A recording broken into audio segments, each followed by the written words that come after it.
life-saving drug, actually. And we all in the medical field know of patients that will ration their insulin because, frankly, they just can't afford it. One of the leading insulin producers slashing their prices of the life-saving drug. Eli Lilly in Indianapolis announcing plans to cap their most commonly prescribed insulin products at $35.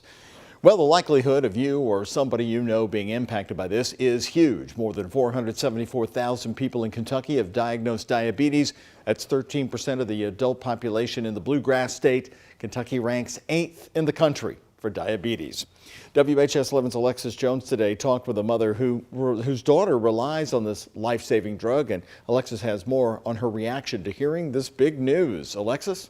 That's right, Doug. Parents and doctors I spoke to are celebrating today after fighting insulin companies to lower their prices. Though this is a step in the right direction, they say change doesn't end here.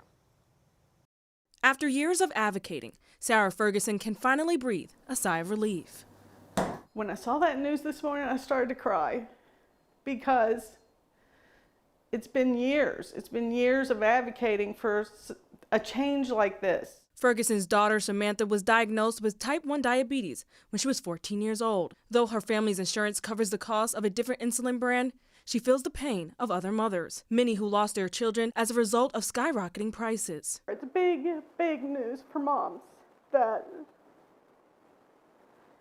you're not going to have to scramble. Your kid's not going to have to scramble. Eli Lilly and Company announced Thursday it's cutting insulin prices by 70% this year. The company is also capping the monthly out-of-pocket costs at $35 or less, which Dr. Bradley Thrasher says is life-changing. We all in the medical field know of patients that will ration their insulin because, frankly, they just can't afford it.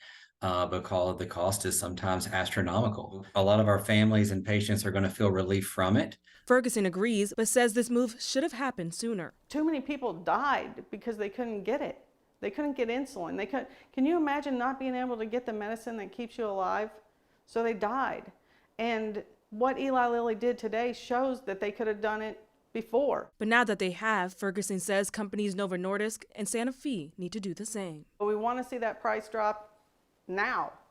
Go ahead and announce it. In the meantime, Lilly says customers will see prices drop in the fourth quarter, which starts in October. Doug? Alexis, thank you. For the state of Indiana, more than 640,000 diabetics could be affected by this change. In Indiana, about 46,000 people get diagnosed with diabetes every single year. You heard Alexis talk about them, so we also contacted the other top maker of insulin in the United States, Novo Nordisk, which also makes the top seller Novolog.